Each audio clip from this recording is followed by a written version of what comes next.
These cops thought they could do whatever they wanted and get away with it, like breaking into homes and searching people without a warrant.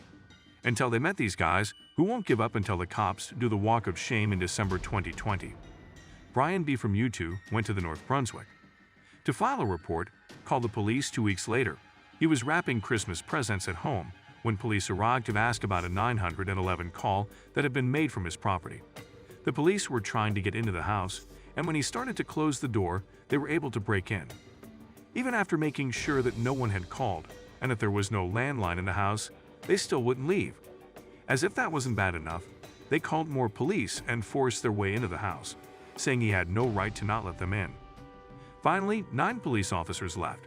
If you're wondering if they ever got to the person who was in trouble, the call came from a hang-up line that doesn't exist, which is very suspicious. As shady as this trooper who lied about what he saw in a man's car in order to arrest him. But first, in March 2020, Dr. Paramjit Parar was driving to his refugee center when he saw a police car in his way and honked.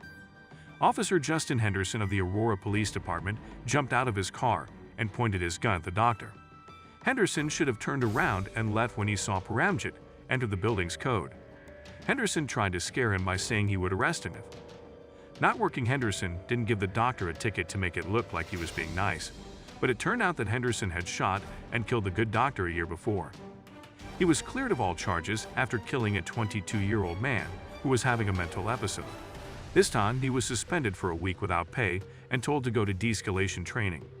Drawing your gun because someone honked at you sounds completely crazy, almost as crazy as the lengths this officer went to kill an innocent man in May 2023.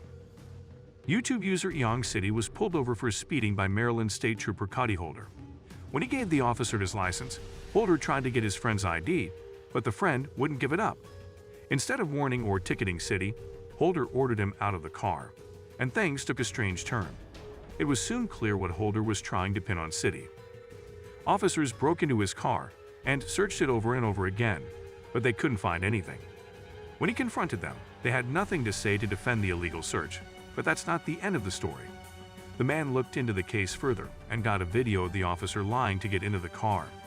Lying to get more information may sound like a bad thing to do, but police officers do it all the time. On July 20, 2022, Mr. Watch from Clear Lake Community Watch was driving when he saw a police car off to the side of the road. Putting together a traffic stop, Mr. Watch called the officer a police insult and kept going. He soon realized that the officer was after leaving the traffic stop. Deputy Vega caught up with him and pulled him over. At first, Officer Vega pretended that he was doing a welfare check. When that didn't work, he came up with something else. Since Mr. Lake had a license to carry a gun, the officer asked him about guns, but Mr. Watch wasn't interested, as if he wasn't tired of being owned.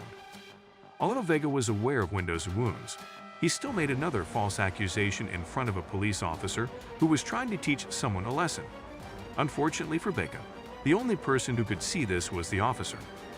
Going to school with Sam after being held up for a few minutes, Vega made up another false accusation.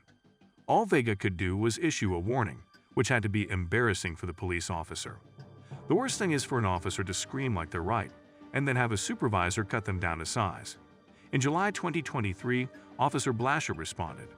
When she got a call about a group of people trespassing on someone else's land and tried to show their IDs on their phones, the officer lost it.